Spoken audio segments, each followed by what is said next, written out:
recess, we would go outside and talk to everybody at the same time instead of trying to answer everybody's questions. No way I can answer everybody's questions. And of course, everybody wants the same thing. They want to talk to me by myself. They don't want anybody. That would take me a week to talk to everybody. So I decided to do this with the understanding, look, I don't have anything to say, anything to announce or anything. I will answer your questions. I will do so in English first, and then I will talk in Spanish with the limited Spanish that I have, with the understanding that, una disculpa, no hablo el español como lo hablan ustedes, lo hablo como lo hablan aquí. Me crié aquí en Corpus, okay? Okay, so now we can start. Did you find out? Huh? How and when did you find out? Yesterday, like y'all did, I got a text saying that the parole board had denied the request for parole. So it really wasn't a surprise to me. I was expecting something like this because I don't know if you've been watching. I have been interviewed in the past couple of months by a bunch of people who come in and individually interview me, and I tell them the same thing. Look, if the parole board does their work the way they're supposed to, and if the system functions the way it's supposed to, she should get denied. She should not get released. So when the word came down yesterday that, and I got it in the text that she had been denied, I was not really surprised. I said, the system is still functioning. When we tried the case 30 years ago, I was hoping that the system functioned the way it's supposed to. And I was part of the system, so I was doing everything I could. And in the end, justice was served. We had justice that resulted. You will remember, I don't know if anybody else will remember, everybody else is young, a lot younger, but Andy, you will remember that we started trying the case on the heels of the O.J. Simpson case. And after the O.J. Simpson case, which ended on a Wednesday, the following Monday morning, we start picking a jury in Houston. The following Monday, after the O.J. Simpson case, there was a big uproar in the whole country that the criminal justice system was broken. It's not working. So back then, that was part of my task, was to show people that the system still works the way it's supposed to. Back then it worked. I think yesterday it worked. I think the judicial system, the criminal justice system worked the way it's supposed to, and I think yesterday is an example. So you found out through the parole and pardons? No. From media. From media. I get one of those things where it beeps and there's that they announce it on the media, an alert, and it says that they had denied her the parole, and I thought, I was not surprised. What do you think would constitute, I don't know the official term that they use for denying her parole, what would constitute that as somebody? I don't understand the question. The reason they gave. The rationale behind the denial? I haven't read the actual denial. I just read an excerpt from media. But what I understood is they denied it because of the seriousness of the offense and because of the facts of the offense. I doubt that that's the only thing they took into consideration. If the system works the way it's supposed to, they will look at every single thing, including the trial transcript. And I think if you look at the trial transcript, just based on the trial transcript, she should not be released, just based on that. But they also probably take into consideration all the interviews that she has done, that Ms. Saldivar has done in the past 30 years. And if you judge that also and take it into consideration, she should not be released. The criminal justice system has many aims. It doesn't just punish people. When somebody is sentenced to life in prison, and that's the sentence in this case, life in prison, it's not just to punish them for what they've done. It's also to try to rehabilitate them. It's also to try to make them understand the seriousness of the offense. It's also to try to prevent this from happening again, something like this from happening again. And it's also to protect the public and protect the victims of the case and protect other people. In this case, if you look at everything she has said for the last 30 years, you understand that you still have to protect the public. You still have to protect the victims. You still have to make sure that there's some rehabilitation. And if you talk to her today, if I would talk to her today, she has not changed at all in 30 years. Not at all. She's still saying the same things. So based on all this, I'm sure all this was taken into consideration. Based on all this, I think that's what the rationale for the decision was. Yes, sir. Do you ever know of a time that she showed remorse, that she actually said, I'm sorry, this, that, and the other, and the fact that if she hasn't shown the remorse and apologized, that that's a reason that she didn't get out and may never get out until she does? That's one of the reasons. One of the things that is considered is has been found guilty of killing Selena. Let that sink in. She killed a human being. Most people think, well, she killed her, so what? No, she killed a human being. She has to understand that. And to understand that, you have to accept the fact that you have done something terribly wrong. She has to accept that and show some kind of remorse for what she's done, not just for the victim's family, which is number one, but also for the community. She has harmed the community. And that's part of the indictment against the peace and dignity of the state, the community itself. So I have not seen any of that at all. In all the interviews that I've watched, that I listened to very carefully to what she's saying, she still insists that she's not responsible, that it was an accident. Now lately she's been saying that she's a political prisoner and that Selena caused this by her aggressiveness toward her. So all that indicates she has not changed at all. There has been no rehabilitation. There has been nothing like that. So based on this, I thought if they take all this into consideration, they should not grant it. They should not grant parole. Yes, sir. Carlos, did you have any say in the parole hearing impact statement? Not at all. And that's why I've been trying to tell people, look, I'm not involved in this. I will be involved if they contact me and ask for my input. Of course I'll have some input. But no, the one who should be involved is sitting upstairs on the second floor. That's where the real story is. The district attorney, the sitting district attorney, what was his part? Did he take part? If he didn't, why not? That to me, if I was in your position, that's what I would be looking for, is to see the sitting actual district attorney. I'm not a public official anymore. I'm in private practice. When I was a public official, I took my job as a public official very, very seriously, and especially the public part.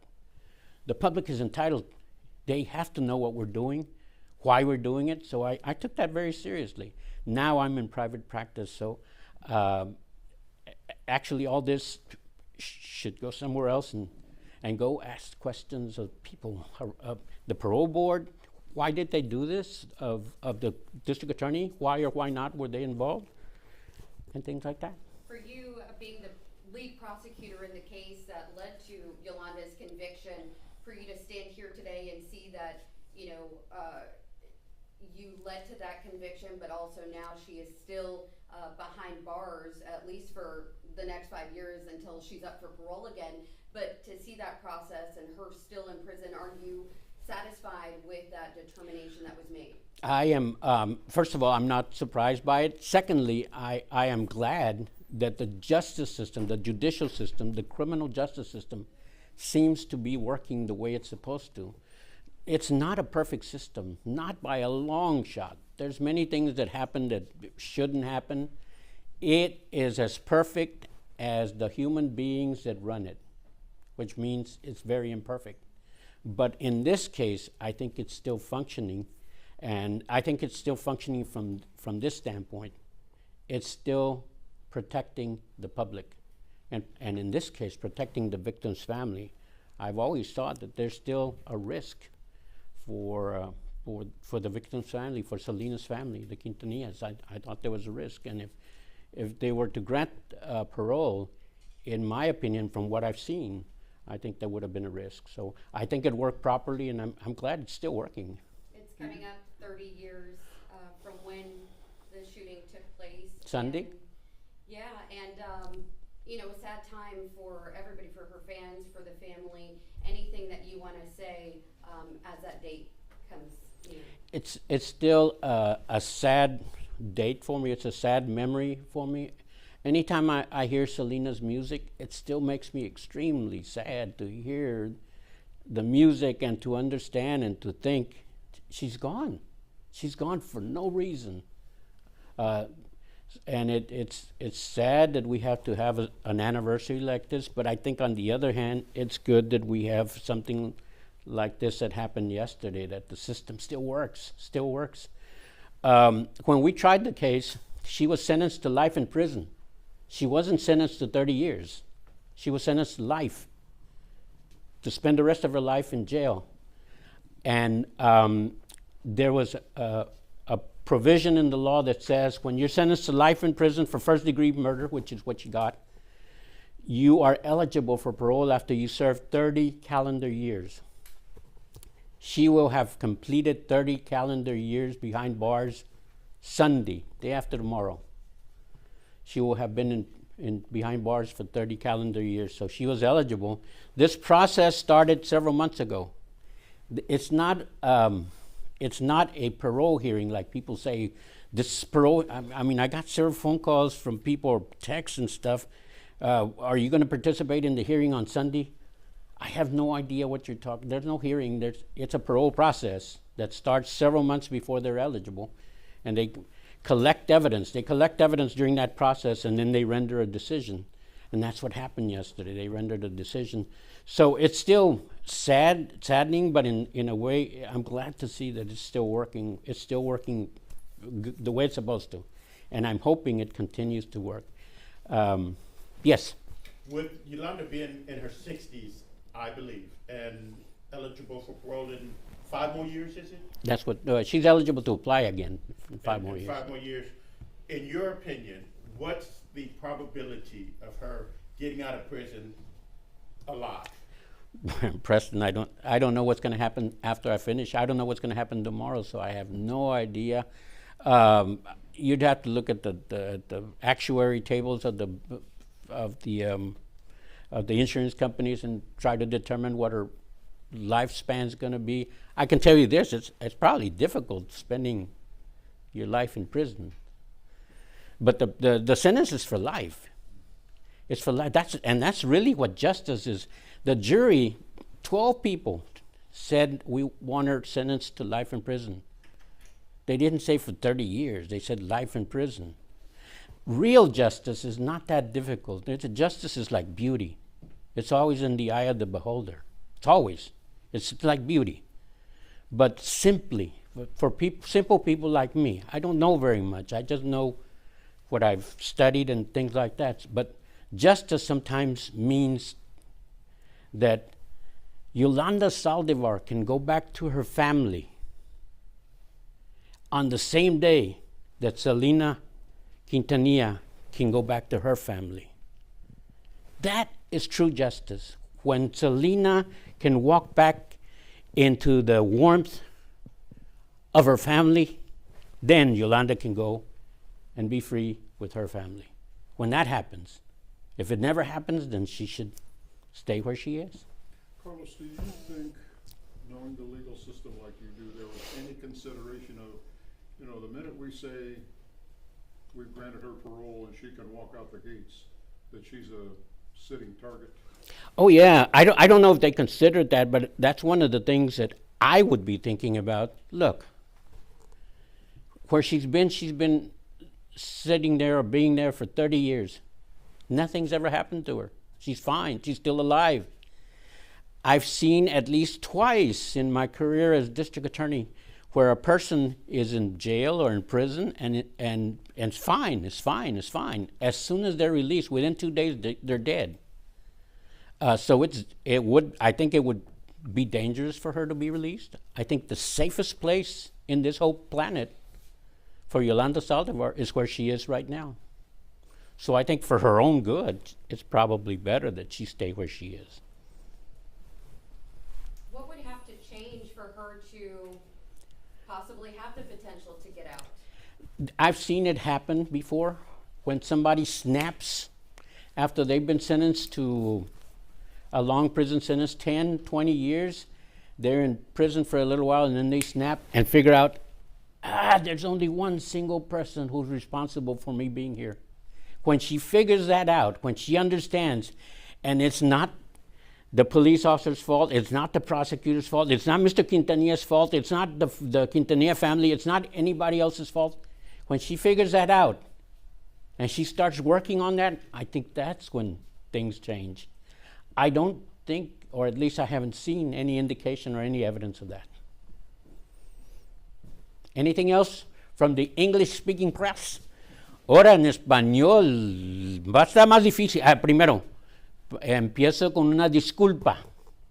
Yo no hablo el español como ustedes, así que no tengo el vocabulario. Cuando me preguntaron, la primera vez que estuve en el juicio, me preguntó alguien de South America, de América Sur, me preguntó que si este era ¿qué era? Que si lo consideraba una challenge, ¿un qué? Un reto. No reto, con la D, ¿Un desafío? Un desafío. Me preguntó, ¿usted considera esto un desafío? Le dije, pues para decirle la verdad no sé. Y dice, ¿por qué no sabe? Porque no sé qué es un desafío. Dígame qué es un desafío. Dijo, un challenge. Oh, es un desafío muy grande, sí. Así es que, una disculpa, vamos a batallar un poco, por favor, cuando hacen su editing, por favor, ok, muy bien. Ok, comenzamos. Bueno, su sentir cuando escuchó la decisión de la Junta de Indultos y Libertad Condicional de Texas sobre la libertad, que le negaron la libertad condicional a Yolanda Saldivar. Mi primera reacción era, no estuve sorprendido, no fue sorpresa para mí. Siempre he dicho yo que si el sistema judicial trabaja, funciona como debe funcionar, y si los miembros de la mesa directiva que hicieron la decisión, si ellos hacen su trabajo bien, si lo hacen bien, y el sistema funciona, no la deben dejar salir, porque por la razón que toda la evidencia, todas las pruebas que se han presentado, todo el testimonio durante el juicio, todo eso trabaja en contra. Y todo también lo que ha dicho Yolanda Saldivar, lo que ha dicho ella también es en su contra. Si ella algún punto en su vida reconoce que hay solamente una persona en todo el mundo, hay una persona que es culpable y responsable por ella estar donde está ahorita, si ella aprende eso y entiende eso, yo creo que su vida inmediatamente cambia por mejor. Si lo acepta ella, la culpabilidad, y empieza a trabajar en mejorar su vida, yo creo que quizás en 5 años cambian las cosas. Yo no veo eso, porque en 30 años no he visto el cambio, no se ha visto nada.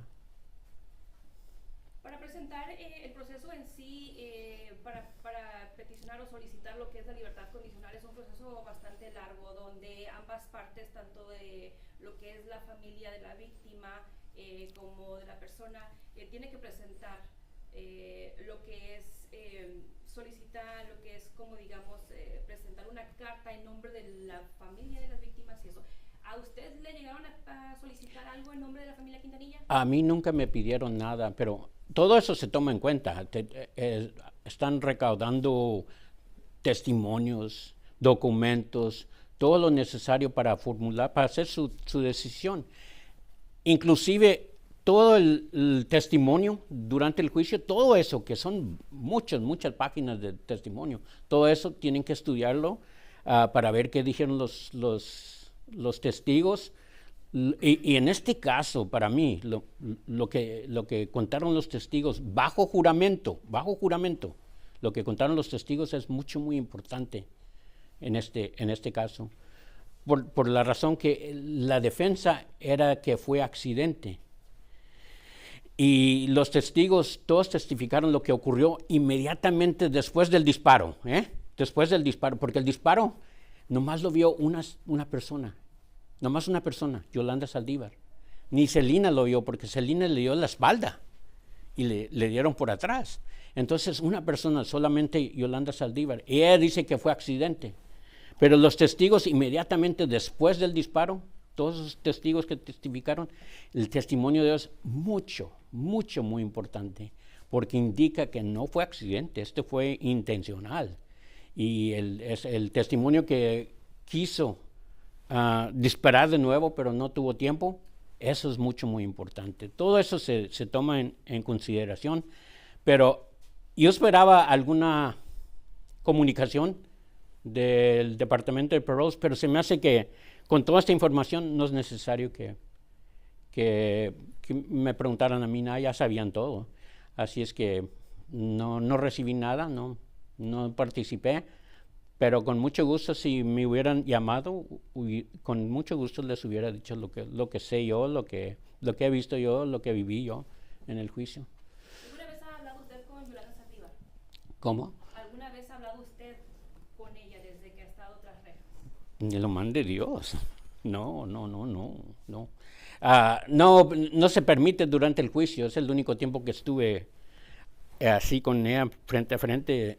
Durante el juicio no se permite hablar con la acusada. Hablamos con sus abogados, pero la he escuchado en las entrevistas que ha dado con diferentes medios, y para mí no ha cambiado ni un poquitito que acepte la responsabilidad y que diga, sí, yo fui culpable, fue culpa mía, yo entiendo que fue culpa mía y quiero cambiar esa cosa. Lo que me causó hacer eso, lo quiero cambiar. Nada de eso.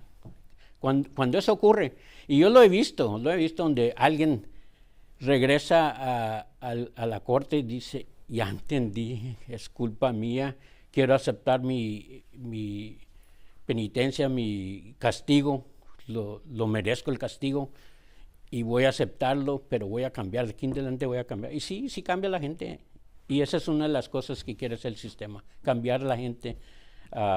Y he dicho antes, después de 30 años,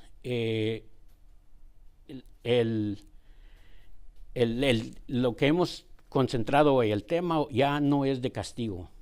Después de 30 años ya la castigaron.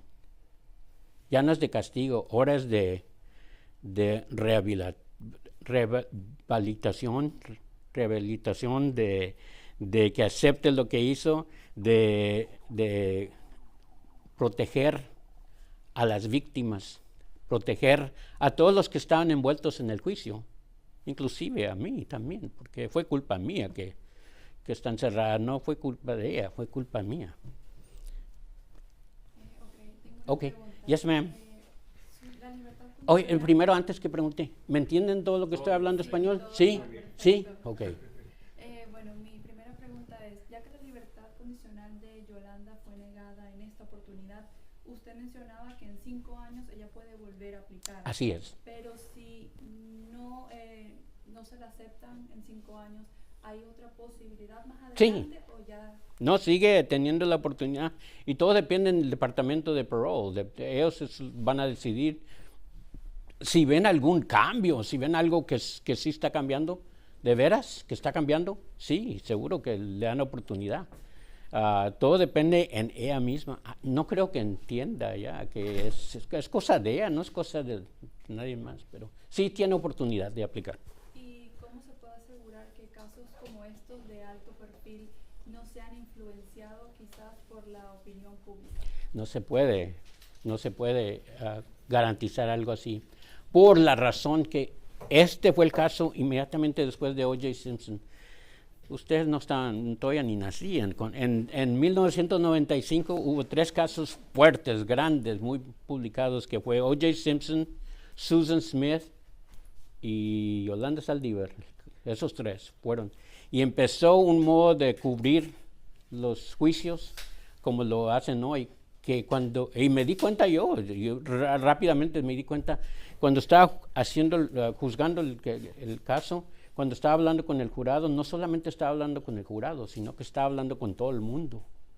Así es que no hay ningún modo de que se puede garantizar que no haya publicidad, o que ustedes tienen derecho de escuchar todo, de entrar al juicio y de publicarlo a todo el mundo. Así es que no se puede garantizar que no haya publicidad que afecte el juicio.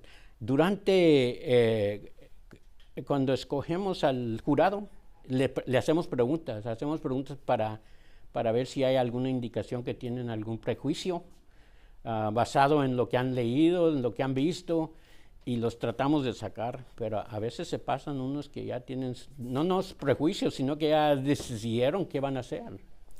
En este caso no hubo nada de indicación de algo así. No creo yo que hubo alguien que ya había decidido. Así es que, y todo esto después en la apelación, todo esto se busca y se estudia y se investiga. Y la Corte de Apelación también estaba de acuerdo que no hubo prejuicio, no hubo algún problema con el jurado seleccionado. Dos preguntitas para acá para terminar. Órale. La primera, escuché cuando decía en inglés que a quien hay que preguntarles al fiscal actual sobre si algún... si algún movimiento, alguna razón sobre eso. Quiero saber un poquito más de ese ámbito. O sea, ¿qué pudiera el fiscal, qué pudiera el fiscal ¿Aló? de repente decir, el actual, o hacer en este proceso? Porque decía un poco que el proceso ya es de por sí de una junta, ¿no? Cuando yo era fiscal, quizás cambiaron las cosas. Yo fui fiscal aquí por 17 años. Cuando yo era fiscal, que tuviéramos un caso como este, y estaba a punto de salir alguien o de ser dado libertad condicional, parole, y estaba a punto de eso, yo hiciera todo lo posible para asegurar, especialmente si era alguien que yo consideraba peligroso a la comunidad, yo hiciera todo lo posible para asegurar que no lo vayan a soltar porque es peligroso para las personas que yo debo de proteger. Así es, de ese punto es lo que estoy viendo yo, que las noticias, las nuevas, es no lo que ocurrió hace 30 años, que es lo que hice yo, lo que está ocurriendo ahorita, que es alguien más que está encargado, gracias a Dios. ¿Y qué le diría usted a la familia de Selena en este momento? No he hablado con ellos, pero quizás voy a hablar con ellos y decirles que probablemente ellos sí estaban involucrados en esto, porque a ellos sí, porque son la familia de la víctima, sí les piden input, que digan algo, y les voy a decir lo que hicieron, lo hicieron bien, porque tuvieron éxito en lo que querían. Y no creo que ellos quieren castigar a alguien, no creo. Ellos sí, probablemente se quieren proteger, y por eso. Y yo también es la misma cosa, para mí el castigo, ya la castigaron, pero ahora hay que proteger la comunidad. Y por último, dijo en inglés algo interesante que me llamó la atención, que dijo que cuando Selena pueda regresar a la vida es cuando Yolanda pueda salir de la cárcel. Ese en mi modo de pensar, muy simple, es un modo de pensar, la justicia, ¿qué es la justicia? Todos te dicen algo diferente, porque la justicia es como la belleza, es igual. Todos te dicen, sí hubo justicia, no hubo justicia, pero para mí, con mi simple modo de pensar, la justicia es esto. Yolanda Saldivar quiere salir, quiere ir con su familia, estar con su familia de nuevo. Bueno, cuando Selena llegue con su familia y está de nuevo con su familia, entonces en ese mismo día que llegue Selena y ya están todos juntos, ese mismo día Yolanda tiene derecho de estar con su familia. Ahí se hace la justicia, esa es la justicia real, esa es la justicia que viene de muy alto, no viene de nosotros los hombres. Pero la justicia es cuando Selena regrese a su familia y esté ahí cantando, entonces Yolanda sale y está con su familia y todo está bien. Órale. ¿Algo más? Thank you all very much. And mira, a todos, una disculpa. I'm sorry that I couldn't return. Apagué mi teléfono porque no. Estoy en private practice, me pagan por hacer mi trabajo y estaba haciendo mi trabajo y tengo more than 100 calls and people wanting to go to, querían ir al hearing on Sunday. El Sunday, the only thing, el Sunday es cuando cumple 30 años. El domingo cumple 30 años. El 31 de marzo fue el día que la arrestaron. Ese fue el día de los hechos. Ese es el lunes. La arrestaron el 31, el 30 cumple 30 años. El 30 de marzo cumple 30 años. En ese día es cuando le toca oportunidad de aplicar. Sorry, I had one or two more questions. Oh, okay, let me switch to English. If you don't mind, thank you. You know, when you look at the case, and I've seen, you know, your past interviews, but looking at, you know, what Yolanda's family has said in interviews as well, you know, they have different claims of what happened, and I think you made a good point that when you look at the case, you're trying to find out who murdered her. We know that she did. No question. The motive's still, you know, in question. No, I've written a book. In the book, I lay out exactly why I think, based on the evidence. I don't write based on what I think. It's based on the evidence why she killed her. She had reasons to kill her. She had reason to kill her. She was embezzling money from her, and they had found out about it, and they were going to prosecute her, and she was going to have to leave Selena's employ. So her whole life was going down the tubes. Her whole life that was very good for her, it was all going down the tubes. So when that happened, and when Selena takes off the ring, she just said, no more, this is not going to happen. So she shot her and killed her. And underneath all that is the greed, is the money. So yeah, there were reasons for it. There were reasons, and there's no question that Yolanda Saldivar gave us a statement saying that she shot her. So there's no question she shot her. I know the family has kind of fought against that, but in some of the claims that they've made, there's no evidence, you know, to support what they're saying. If there was evidence, that would have been presented in court. If very simple, Yolanda would have testified in court under oath. She couldn't, because every single thing that she said, we could disprove. It was easily disprovable. If she had taken the stand under oath, she'd probably be still under oath, and we would still be interrogating her, cross-examining her 30 years later, because we had so much material to show that she was just not telling the truth. She's better at it than our president. Don't edit that out. Tengo una pregunta. Mande, otra. Ahorita déjame cambiar de nuevo. No, es corta. ¿Ella siempre ha dicho lo mismo, el mismo statement en cada oportunidad? No. ¿O ella Siempre cambia, es algo diferente cada rato. Primero era que abrió la puerta y luego que la cerró y luego que bajó el arma y que disparó y a las últimas dos dice que es prisionera política, que cree que es prisionera política, que la única razón que la tienen encerrada es por política. Y la semana pasada salió que que se estaba defendiendo por la agresión de Selena en su contra, se tenía que defender. Todo eso es en contra de lo que ha dicho por 30 años. Ha dicho tantas diferentes historias. Todo lo que tienes que hacer es coleccionar las diferentes entrevistas y ves cómo cambia la historia. Yo creo que esto de defensa, digo yo no sé, esta es opinión. Esto de defensa que se está defendiendo en contra de Selena por su agresión, yo creo que eso viene de California, del caso de Menéndez. Creían que el caso de Menéndez iba a funcionar esa defensa de que se estaban defendiendo en contra de su padre y lo tuvieron que matar, y a la mamá también. Y parecía que iban a recibir un nuevo juicio, parecía.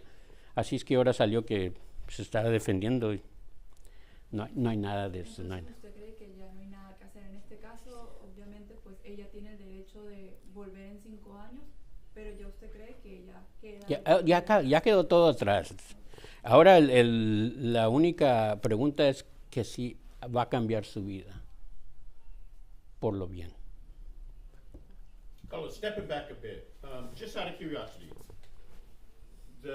where were you the day that you found out Selena was shot? Oh, can you explain that day? I never. And how the news hit you? Never been asked that before. I was coming in, if you remember, the shooting was right at lunchtime. I was coming in from lunch, and it was a good lunch because I had gotten somebody else to pay for my lunch. So anytime somebody else pays, it's a good lunch. And I was enjoying myself and having a good time walking into the courthouse. And as I walked in, it was about 1:15. As I walked in, a deputy sheriff runs up to me. I don't know if you remember Joan Bythe. You remember Joan Bythe? She was a deputy sheriff. She ran up to me. Have you heard what happened? Have you heard what happened? I said, no. So I pulled her off to the side because there was a lot of people. What's going on, Joan? And she said, Selena was shot. You know Selena? And I said, yeah, the singer. She's been shot. So how is she? Oh, she's still alive. They got her at the hospital. So I ran upstairs to my office and I tried calling the police department to see what was going on. I couldn't get a hold of anybody. Nobody. I started with the chief and worked my way down to assistant chief, to commanders, to nobody. Everybody was over at the scene, if you remember, for 9.5 hours. And I started slowly piecing the story together. And at 9:30 that night, she held police at bay, remember, with the gun to her head.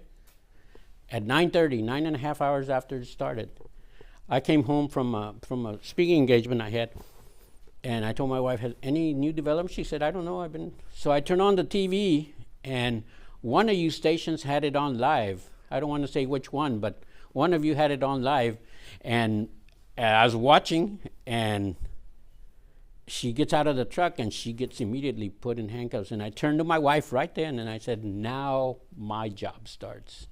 Now we have a prosecution.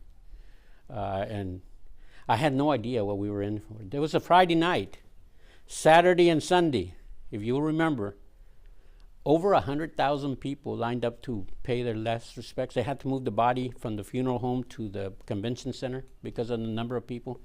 There was a line of people, blocks and blocks and blocks. I told my wife, this is something we have never seen in Corpus Christi. And man, was I right. Oh my Lord. Oh my. Now when I see those high profile cases, I remember how difficult it is. And when I start talking about the cases, like right now, I start sweating because and then I got to remind myself, it's over, it's done. I don't have anything else to say. So thank you all very much. Thank you, and thank you for understanding. Okay? Carlos, when we title you, how do we title you? I know you're in private practice. Former district attorney? Okay, just want to know. Former district attorney, it's fine. Former county attorney, former district attorney, former city attorney, former judge, I've been everything in this county. What you had mentioned to her in Spanish, can you say it in English about, I know Yolanda has claimed recently self-defense and still says it was an accident, but you were talking about some of that. Well, for many years, Ms. Saldivar has claimed that it was an accident.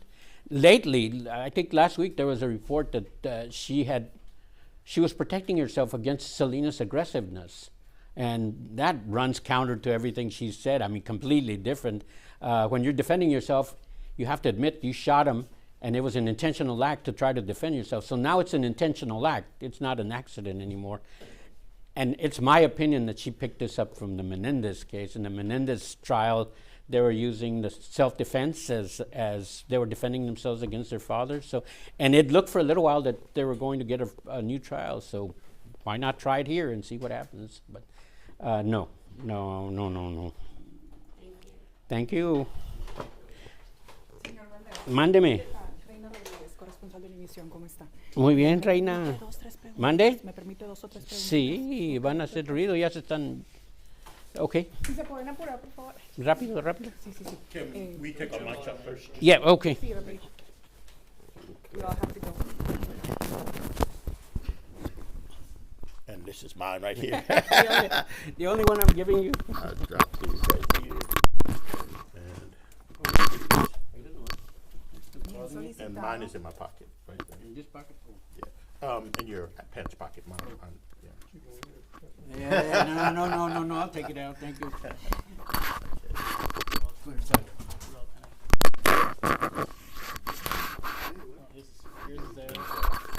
If anything stays on me, I'm gonna sell it, so. All right, do it. Thank you, sir.